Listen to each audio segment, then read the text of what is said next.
Dahilan yung sobrang mataas na cholesterol levels na yan. Ano yung dahilan? Oo. Most people would think it's dietary only. Pero hindi. Hindi lamang dahil sa kinakain natin.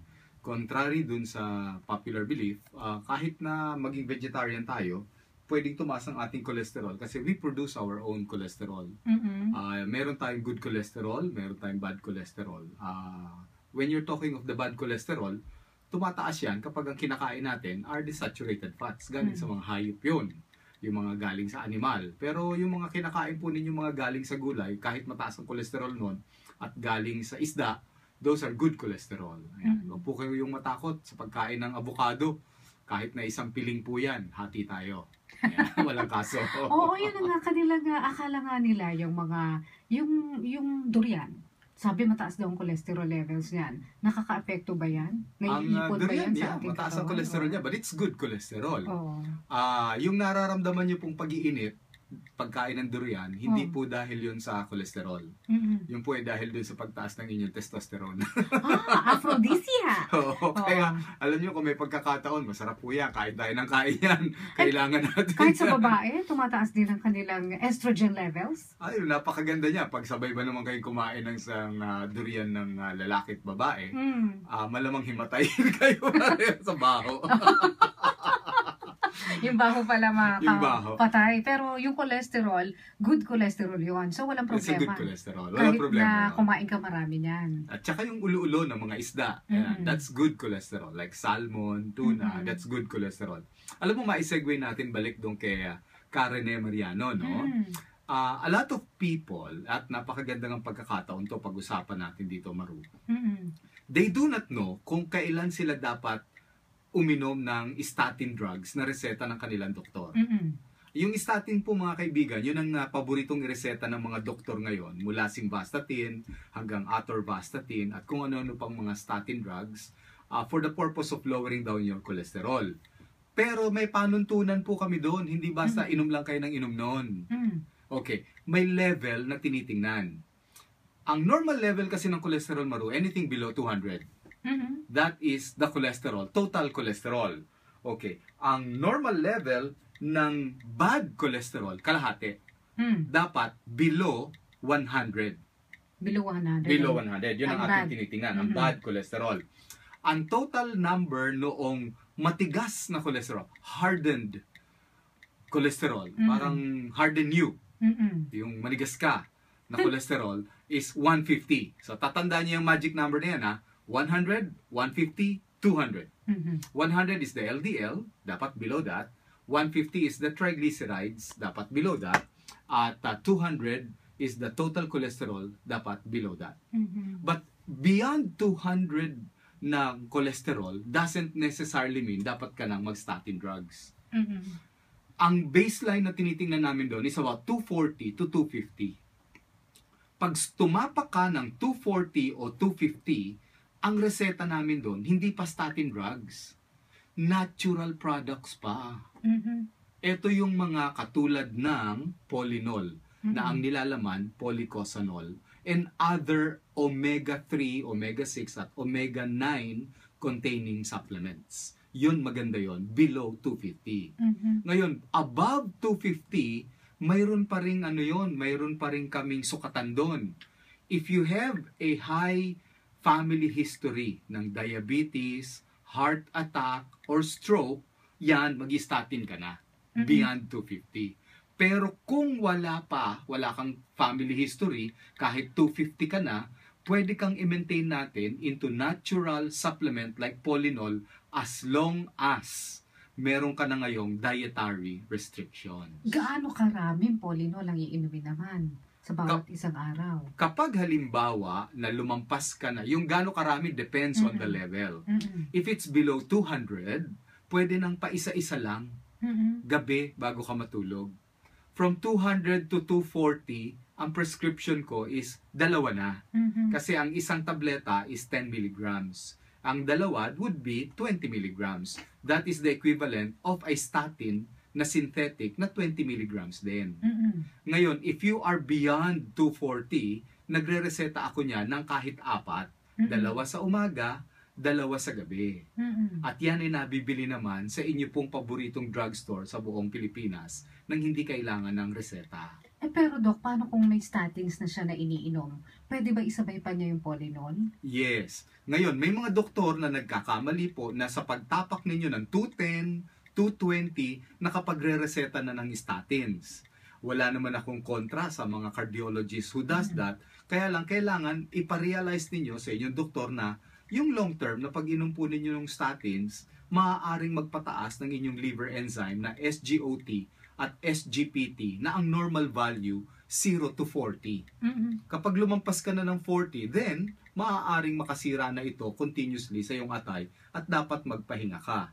Kaya to answer your question, yes, napakagandang pagsabayin sila kasi pag ininom mo yung statin, for example, ng 20 milligrams in the morning, and you take your Polinol ng 20 milligrams in the evening, when it comes to the point na like about 3 months later, at kailangan mong ihinto ang iyong statin, you can rely on your policosanol. Bakit ba pinapahinto yung statins? Bakit Should parang, be. bakit parang, 3 months lang, hinto ka na dapat sa statins mo? Should be. Oo. Pero may mga ibang, again, doctors, na nalilimutan ka sa limot at naipapainom sa iyo to ng 1 o 2 taon. Dapat nating ihinto ito temporarily kasi una, pinaprocess ito in the liver eh. In processing that medicine in the liver, may mga lumalabas po na mga part of the chemicals mula sa statin which can stay in your muscles na nagkakos ng mga muscle pain. Ang tawag sa condition na yun is rhabdomyolysis. So, sasakit ang mga muscle mo, sasakit ang kasukasuan mo. Iba yung arthritis na kirot doon sa muscle pain na kirot mula sa statin. Yung arthritis na kirot nasa joints. Yung kirot ng statin nasa gitna ng joints. Nandoon sa braso o kaya dito sa muscle, sa paa o sa hita. O kaya parang hindi ka makali na masakit yung buong katawan mo. So that is one. Number 2 would be yung slowly pagtaas ng SGOT at SGPT signifies nagkakaroon ka na ng toxic liver impairment. Ibig sabihin, ang atay mo, imbis na ang kanyang ginugugol na panahon ay mag-detoxify ng iba pang bagay, nauubos yung panahon niya, kaka-detoxify dun sa iniinom mo araw-araw. Yun. So those are many things na pwedeng dahilan kung bakit nagpapahinga tayo dapat sa statin drugs. Hindi na po kasi uso ngayon yung risk versus benefit ratio. Meron kaming ganun eh. Ang pagdidesisyon namin ng pagre-reseta ng gamot is like this. Bibigyan kita ng statin nang sa ganun hindi ka atakihin sa puso.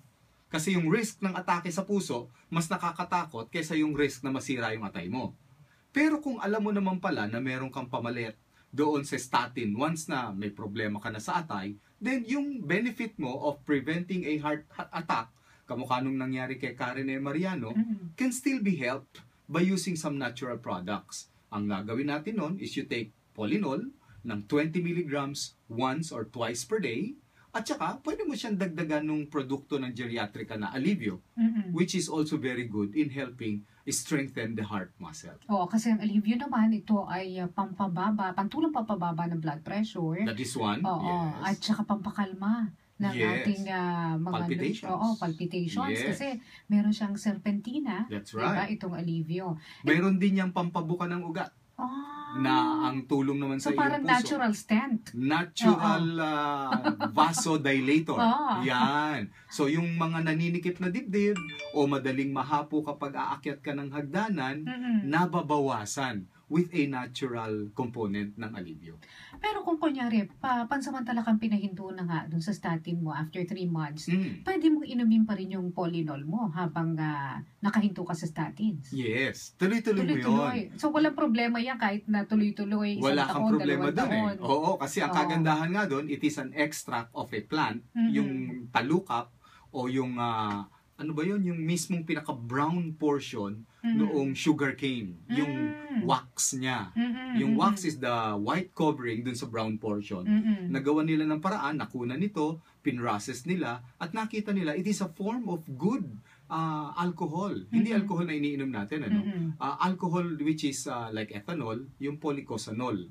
So, pinrocess nila to, and then ginawa nila ng brand name, which is now Polynol in the market. Oo, at ito po yung available sa Mercury, Watsons, at lahat ng mga drugstores nationwide. I-text nyo po ang 0920-982-8888 kung kunyari ay wala po kayo makita doon sa inyong pinuntahan na drugstore. 0920-982-8888 at huwag kayong papayag na ibang ibibigay sa inyo ha. Polynol, yan lang po ang sabihin nyo. Polynol ang pangalan po niyan. Alam mo, may maganda akong babanggitin na sana makiliti yung ating mga tagapakinig. Sige daw. Kaya ako tinitingnan itong aking listahan. Mahirap memorizein, pero per 100 milligrams po nila ha, per 100 grams. Ewan ko, ikaw ang chef mismo rin. Gaano karami ang 100 grams sa plato? Isang kutsara, dalawang kutsara? Parang isang kutsara yata, 100 isang kutsara grams, siguro, 100 grams? Oo. Ito yung ating cholesterol per 100 grams. Nung pagkain na to. Exciting to. Paborito po ninyo to. Ito, magbabasa po ako ng inyong paborito. Kung gaano karami. Kung gaano karami ang cholesterol per 100 gram. Ito ha, egg white. Ilan? 0. Ah, walang cholesterol yan? Yung egg white. Talaga? 0 cholesterol.